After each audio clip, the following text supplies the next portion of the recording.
Laurie, il est 7h52, c'est l'heure de retrouver Guy Carlier. Alors, de quoi va nous parler Guy Carlier ce matin? Eh bien, de ces matins où c'est difficile d'écrire un billet d'humour quand l'actualité est ce qu'elle est aujourd'hui. Bonjour Guy. Bonjour Guy.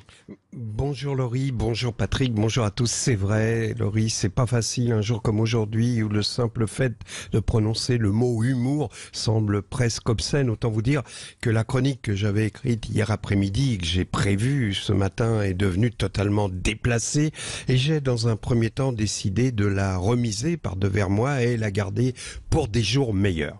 Je vais quand même vous en donner le thème pour que vous compreniez à quel point elle est en décalage grotesque avec l'actualité. Figurez-vous qu'hier ont comparu devant le tribunal correctionnel de Paris Alexandra de Taddeo et Piotr Pawlenski, vous vous souvenez, accusés d'atteinte à la vie privée de Benjamin Griveaux. Atteinte à l'intimité de la vie privée de Benjamin Griveaux, c'est-à-dire, vous vous en souvenez, atteinte à la bite de Benjamin Griveaux. Comment? Qu'est-ce qui vous choque? Le mot bite? Bah non, au contraire, c'est le mot qui convient. Quand un candidat à la mairie de Paris balance à une fille une vidéo où il se tire l'hypote, le chihuahua, on est dans le sordide, le vulgaire, le glauque, et pas dans une thèse d'urologie. Donc on dit bite et pas appareil génital masculin.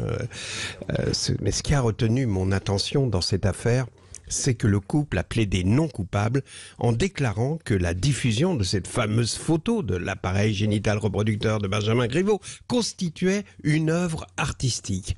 Et qu'en diffusant cette image, il diffusait donc une œuvre artistique, une sorte de tableau visant à entraver le politique au moyen de l'art.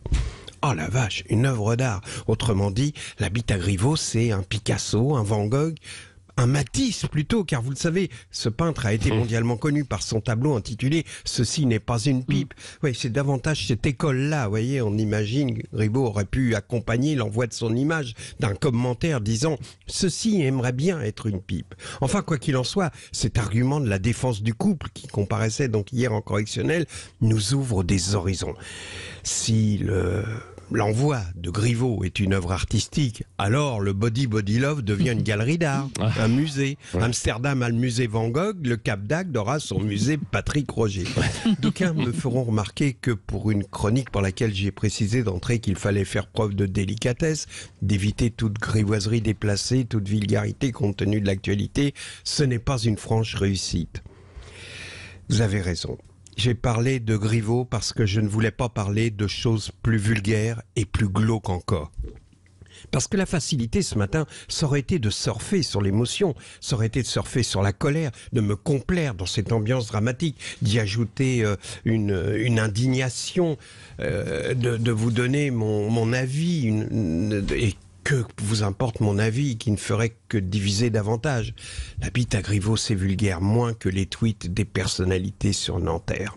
Ces footballeurs, ces comédiens, ces politiques qui, sans l'ombre d'un soupçon de dignité, surfent sur les drames, ces brises de Nice de l'indignité qui voient en chaque drame autant de belles vagues pour leur image sont à vomir. Tous ceux qui profitent de la situation pour lâcher les rênes de leurs idées politiques les plus ignobles.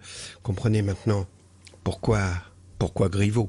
Alors, quittons les limbes de l'âme humaine pour monter vers l'infini et pour purifier cette atmosphère, pour oublier l'humain, je vous offre un voyage vers l'infini divin.